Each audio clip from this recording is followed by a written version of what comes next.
பொதுவாகவே பாதிக்கப்பட்ட நபர் ஒருத்தர் எஃப்ஐஆர் ஃபைல் பண்ணுவாங்க, அப்புறம் குற்றவாளியை தேடி கண்டுபிடிப்பாங்க. ஆனா இங்க ஃபர்ஸ்ட் குற்றவாளின்னு ஒருத்தரை கைது பண்ணிட்டாங்க. இப்போ யாராவது பாதிக்கப்பட்டவங்க இருக்கீங்களா அப்படின்னு சொல்லி கூவி கூவி விளம்பரம் கொடுக்கிறாங்க. ஆமாங்க, பகவான் அவரை பாதிக்கப்பட்ட நபர் இல்லாமலேயே அவரை கைது செய்தது மட்டுமல்ல, கைது செய்த பிறகு யாராவது ஒருத்தர் இவர் மேல கம்ப்ளைண்ட் கொடுங்களே அப்படின்னு சொல்லி தொடர்ந்து விளம்பரம் கொடுத்தார்கள்.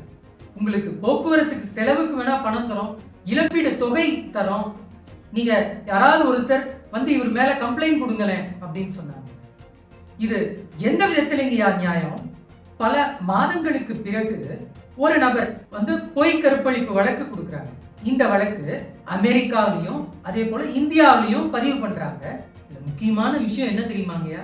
அந்த பொய் கற்பழிப்பு வழக்கு தந்த அந்த நபர் அவருடைய மருத்துவ பரிசோதனை ரிப்போர்ட் மெக்சிகன் கோர்ட் வெளியிட்டிருக்கு. அவருக்கு 4 STD disease, sexually transmitted disease இருக்கு அப்படிங்கறத மெடிக்கல் ரிப்போர்ட் வெளியிட்டிருக்காங்க. இவர் பகவான் மீது பொய் கற்பழிப்பு வழக்கு கொடுத்திருக்கின்றார். இந்த உண்மையை அமெரிக்கா நீதிமன்றம் ஏற்றுக்கொண்டு 10 ஆண்டுகளுக்கு முன்பே southern district of Ohio court case number CV 526ல தீர்ப்பாக பொய் கற்பழிப்பு வழக்கு தந்த அந்த நபர் மீது $5 மில்லியன் அபராதம் விதித்தார்கள். இதன் மூலமாக பகவான் நிரபராதி என்றும் நிரூபித்திருக்கிறார்.